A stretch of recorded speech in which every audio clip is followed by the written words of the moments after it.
پھر ہم نے کہا کہ ایک چیز اس میں جو ہے کہ نماز کے لیے جلدی جانا، اس کے بارے میں بھی حدیث مبارکہ میں بہت سا ذکر آتا ہے، چونکہ جمعے کا ثواب بہت زیادہ ہے اور نیکی کے لیے کوشش کرنا ان اینی کیس اللہ سبحانہ تعالیٰ کو پسند ہے۔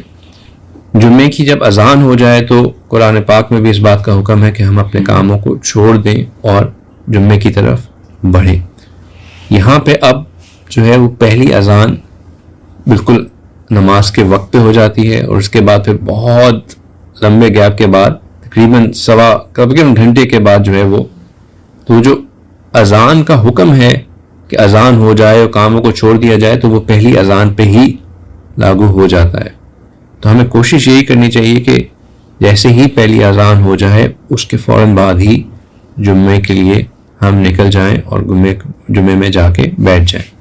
حدیث مبارکہ میں آتا ہے کہ جب جمعے کا دن آتا ہے تو فرشتے مسجد کے دروازے پر کھڑے ہو جاتے ہیں، اور جیسے جیسے لوگ آتے ہیں وہ ان کا نام لکھتے ہیں۔ سب سے پہلے آنے والے کو اونٹ کی قربانی کا ثواب لکھا جاتا ہے، پھر اس کے بعد آنے والے کے لیے گائے کی قربانی کا ثواب لکھا جاتا ہے، پھر بکرے کی یعنی کہ مینڈے یعنی کی قربانی کا ثواب لکھا جاتا ہے، اس کے بعد مرغی کی قربانی کا ثواب، اور پھر بعد میں آنے والا یعنی کہ آخر میں آنے والے کے لیے انڈے کے صدقے کا ثواب لکھا جاتا ہے۔ پھر جب امام خطبے کے لیے باہر آ جاتا ہے تو فرشتے اپنا دفتر بند کر دیتے ہیں اور اس خطبے کو سننے میں مشغول ہو جاتے ہیں، یعنی کہ جب امام خطبے کے لیے آ جائے تو اس کے بعد جو لوگ حاضر ہوتے ہیں وہ ان کی انٹری ہوتی ہی نہیں۔ تو کافی ویرینس ہے، ایک طرف اونٹ کی قربانی کا ثواب ہے اور ایک طرف ایک انڈا صدقہ کرنے کا ثواب ہے، اور صرف ڈفرینس یہ ہے کہ پہلے کون آ جاتا ہے اور بعد میں کون آتا ہے۔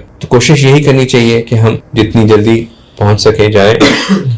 اس میں ایک چیز کا خیال رکھنا چاہیے، دو ذمہ داریاں پیدا ہوتی ہیں۔ ایک تو یہ کہ ہم جب مسجد میں جائیں تو ہمیں خود کوشش یہ کرنی چاہیے کہ ہم پہلے جو گیپس ہیں ان کو فل کریں۔ بہت سے لوگ مسجد میں آ کے پہلے ہی پیچھے بیٹھ جاتے ہیں، اللہ جانے ان کی کیا نیت ہوتی ہے کہ ہم جلدی پہلے نکلنا ہے یا کیا ہے۔ کوشش یہی کرنی چاہیے کہ ہم صفیں پہلے آگے کی پر کریں پھر پیچھے کی پر کریں، تاکہ آگے جگہ ختم ہو جائے اور پیچھے والے پیچھے ہی آ کے بیٹھے، ان کو آگے آنے کی ضرورت ہی نہ محسوس ہو۔ دوسری بات اس میں یہ ذہن میں رکھنی چاہیے کہ اگر ہمارے ساتھ کوئی جگہ ہے اور کوئی شخص آتا ہے تو اس کے لیے جگہ بنا دینی چاہیے۔ اگر ہمیں اس کے لیے تھوڑا سا سمٹ کے بیٹھنا پڑے تو سمٹ جانا چاہیے۔ ایک حدیث مبارکہ میں یہ بھی آتا ہے کہ اگر ہم کسی کے لیے جگہ بنائیں گے تو اللہ سبحانہ تعالیٰ ہمارے لیے جگہ بنائیں گے۔ جو شخص مسجد میں اپنے بھائی کے لیے یا کسی محفل میں اپنے بھائی کے لیے سمٹ کے جگہ بناتا ہے، اللہ سبحانہ تعالیٰ اس کے لیے جگہ بناتے ہیں۔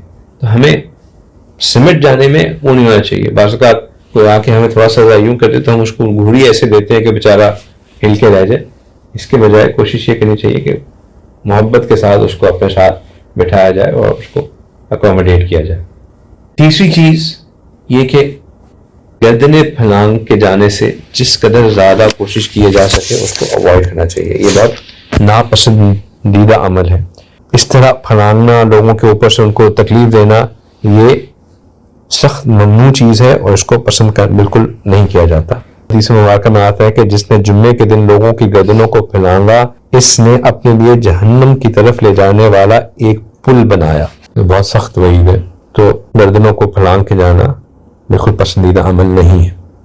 ایک اور جگہ آتا ہے کہ بے شک وہ شخص جو جمعے کے دن لوگوں کی گردنیں پھلانگتا ہے اور امام کے خطبے کے نکل آنے کے بعد دو آدمیوں کے درمیان گھس کر تفریق ڈالتا ہے تو وہ اس شخص کی طرح ہے جو آگ میں اپنی آنتڑیاں گھسیٹ رہا ہو۔